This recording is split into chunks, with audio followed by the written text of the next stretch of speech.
All right, let's talk about power, but forget everything you think you know about it.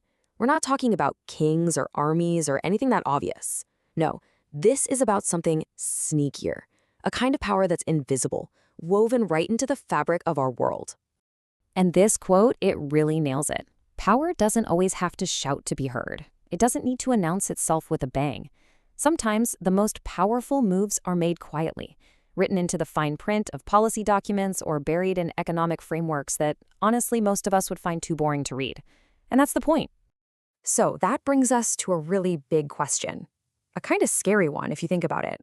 What if the rules, the ones we all assume are fair and independent, what if they were never neutral to begin with?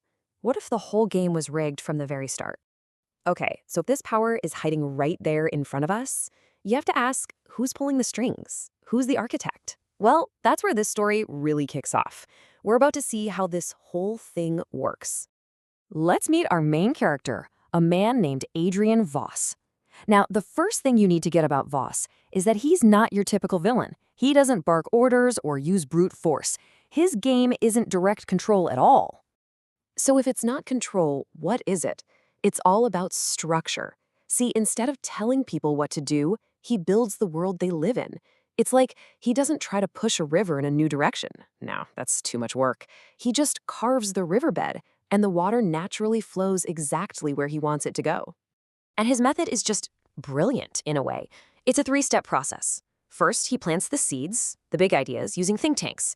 Then he gets advisory groups to hammer out the exact language, making it all sound official and smart. And finally, the masterstroke. He uses money, financial incentives, to make his way the easiest way. So by the time anyone even starts debating the issue, his solution is already the obvious choice. So how do you do this on a global scale? I mean, this is huge. It wasn't some secret society meeting in a dark room. No, the main tool was something totally out in the open, a huge multinational policy framework that was sold to the world as the perfect solution to its problems. And look, on paper, this thing was a dream come true. It promised all the good stuff, a stable economy, more growth, everyone working together.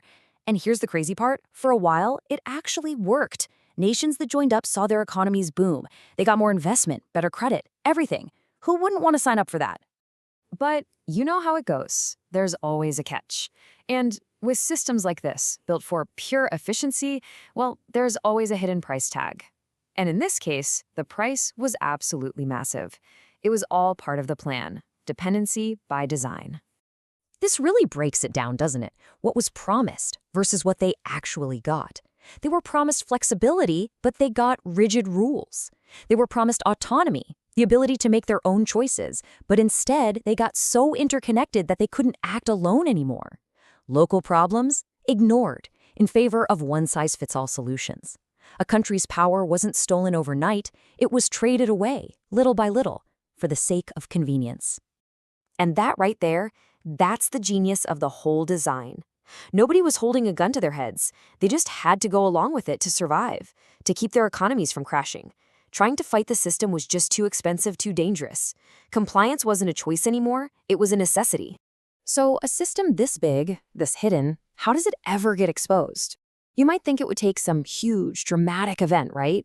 A revolution. But nope, it all started with a quiet little discovery from someone on the inside.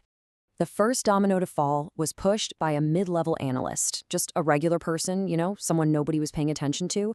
And this analyst started noticing something weird. Major policy decisions being made in all these different countries, they weren't really different at all.